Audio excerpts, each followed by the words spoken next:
প্রধানমন্ত্রী হবার ইচ্ছা ইউনূসের অনেক দিনের, আর তাই কি তিনি ছাত্রদের ব্যবহার করে দেশে বিশৃঙ্খলা সৃষ্টি করেছেন?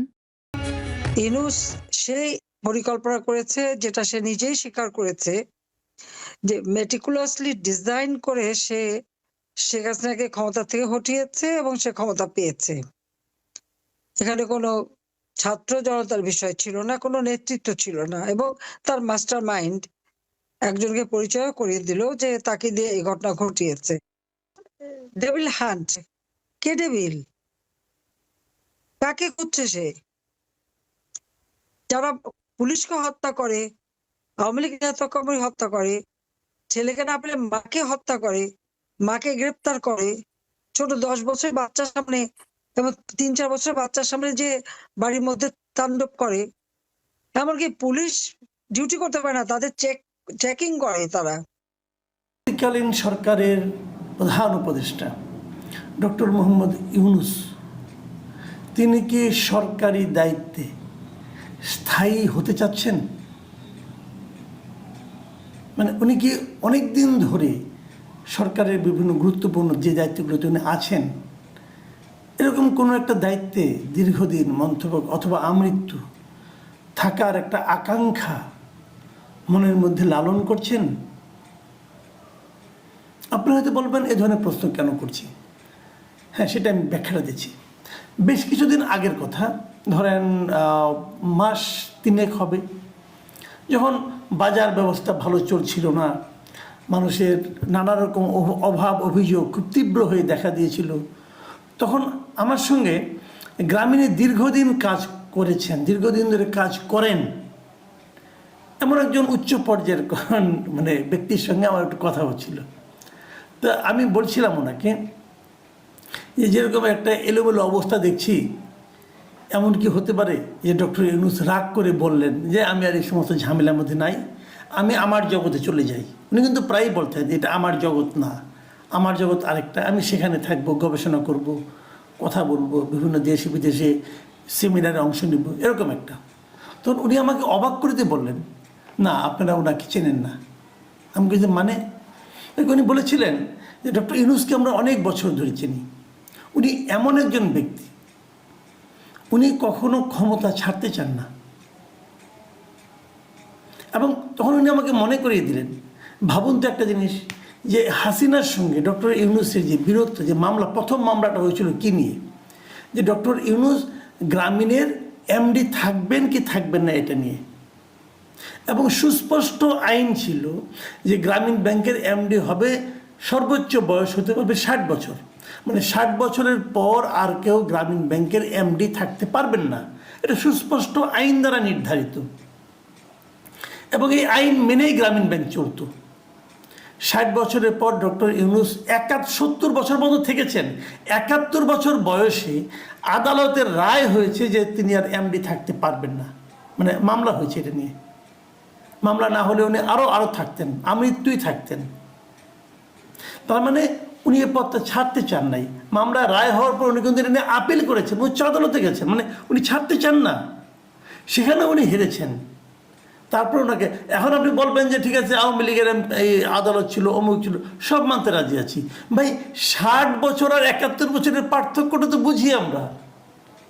আমি তখন না খুব বিস্মিত হয়েছিলাম যে ওনার লেভেলের একজন লোক একটা ব্যাংকের এমডি থাকার জন্য এতটা কেন ব্যাকুল হয়ে পড়ছেন। ওনার তো কোনো প্রয়োজন ছিল না।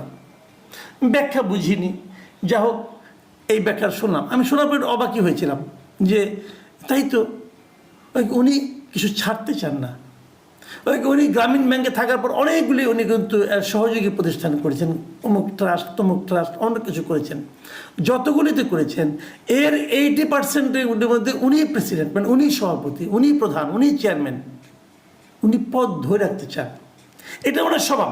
বৃহৎ মানুষদের, অনেক বড় যারা মানুষ না, তাদেরও কিছু কিছু কিন্তু মানবিক সীমাবদ্ধতা থাকে, হয়তো ওনারও এটা আছে। এখন আপনারা হয়তো বলবেন যে এই প্রসঙ্গটা আমি এখন কেন আলোচনা করছি, সেটা আপনাদেরকে আমি বলছি কেন করছি। গতকালকে আমি একটা থিওরি দেখলাম। থিওরি কি, এই সময়ে অনলাইনে ইউটিউবে সবচেয়ে প্রভাবশালী যে ব্যক্তি, মানে আমি যেটা দেখি বাংলাদেশের জন্য আর কি, ইনি হলেন মিস্টার পিনাকি ভট্টাচার্য। অসম্ভব জ্ঞানী মানুষ, প্রচুর পড়াশোনা করেন, প্রচুর অশ্লীল কথাবার্তাও বলেন, ওনার বহুবিধ প্রতিভা, বহুমুখী প্রতিভা। যাক, ওনার সঙ্গে আমার একটা বিরোধ তৈরি হয়েছে। উনি আমার বিরুদ্ধে নানা ধরনের আলটিমেটাম দিয়েছেন, হয়তো আগামীতে আরও অনেক কিছু করবেন, সেটা ওনার ব্যাপার। আমার মতো ক্ষুদ্র লোক কেন ওনাকে বিরক্ত করছে আমি বুঝতে পারি না। আমার দ্বারা কেন উনি ক্ষতিগ্রস্ত হচ্ছেন বলে মনে করছেন, অথবা ওনার মানহানি আমি করতে পেরেছি মনে করেন। সারাদিন কিন্তু দেশের সমস্ত লোকের মানহানি উনি করছেন, গালাগালি করছেন। তার মধ্যে এসে নিয়ে আমি কীভাবে ওনার মানহানি করলাম বুঝতে পারলাম না। যাই হোক, হতে পারে, এটা নিয়ে পরে আমি দেখবো, ওইটা নিয়ে আলোচনা না। কিন্তু কালকে উনি একটা চমৎকার ভিডিওটা আমার ভালো লাগছে। সত্যি কথা বলি, আমি বটম লাইন ভিডিওটা আমি মন দিয়ে দেখেছি, আমার ভালো লেগেছে। কি ভিডিওটা, উনি একটা চমৎকার, উনি মাঝে মাঝে থিওরি দেন, কিন্তু উনি একটা থিওরি দিয়েছেন যে ডক্টর ইউনূসকে প্রধান উপদেষ্টা রেখে একটা জাতীয় সরকার করা যেতে পারে, এবং সেই সরকার হাসিনা যে নির্বাচনটা করেছিল ৭ই জানুয়ারি ২০২৪, সেই সরকারের মেয়াদ যতদিন থাকার কথা, মানে 5 বছর ধরেন, তারপরে 2029 সাল পর্যন্ত, 29 সাল পর্যন্ত এই সরকারটা থাকবে। তাহলে 29 সাল পর্যন্ত কে থাকবে সরকার প্রধান?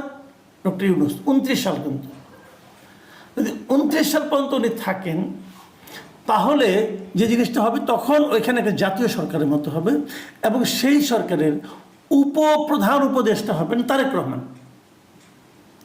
এবং তারপর বর্তমান যে উপদেষ্টা পরিষদ আছে, এই উপদেষ্টা পরিষদে যারা খুব ভালো করছেন তাদেরকে রাখা হবে, বাকিদেরকে বিদায় করে দেওয়া হবে।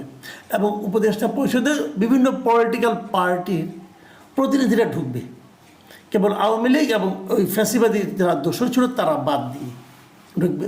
এই সরকার 2029 সাল পর্যন্ত রান করবে। এই হলো পিনাকি ভট্টাচার্যের হাইপোথিসিস বা থিওরি, যাই বলেন না কেন, উনি দিয়েছেন। তো আমি ভাবলাম কি, এটা হতে পারে। উনি অনেক কিছু তো বলেন, ওনার সবগুলোই যে আবল তাবল তা কিন্তু আমি বলি না। উনি ভালো কথাও বলেন, উনি অত্যন্ত গভীর কথাও বলেন। আমার কাছে এটা চিন্তা ভাবনা করে উনি বলেছেন বলে আমার কাছে মনে হলো। আমি পরে ভাবলাম যে এই চিন্তাটা ওনার মাথা থেকে এলো কেন। এই জিনিসটা একটা ছোট ঘটনার প্রেক্ষিতে আজকে একটা মানে হঠাৎ করে দেখ সমসাময়িক টাইমে হয়েছে। সেখানে হলো এই যে এনসিপি আছে, জাতীয় নাগরিক পার্টি, এই পার্টির একজন নেতা, আবার সে অনেকে বলে যে ভাই আপনাকে এই লোক ছাড়া কাউকে পান না। না না, আমি পাই না তা না, হঠাৎ করে যেহেতু ঘটনার সঙ্গে প্রাসঙ্গিক তাই বলছি। এই সার্জিস আলম, সে আবার একটা পোস্ট দিয়েছে শনিবার দিন।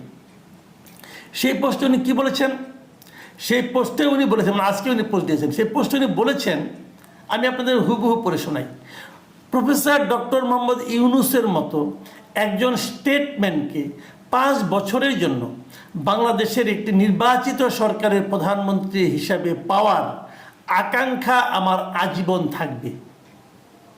তার মানে ওনার আকাঙ্ক্ষা হলো ডক্টর মোহাম্মদ ইউনূস একটা নির্বাচিত সরকারের প্রধানমন্ত্রী থাকবেন।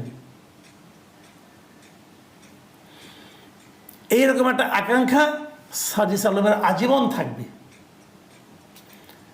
তো এই দুটোর কথা আমি একদিকে ওনার কথা বললাম, আরেকদিকে ইনার কথা বললাম। এই দুটো থেকে আপনি কি বুঝতে পারছেন?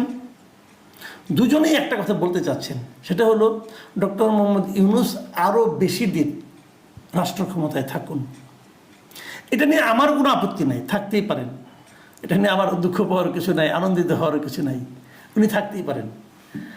আমার বক্তব্যটা হলো একই সময়ে একই ধরনের দুই জায়গা থেকে একই ব্যক্তিকে নিয়ে দুইটা আকাঙ্ক্ষা, একই রকম আকাঙ্ক্ষা যে এলো, এটা কি কেবলই কাকতালীয়?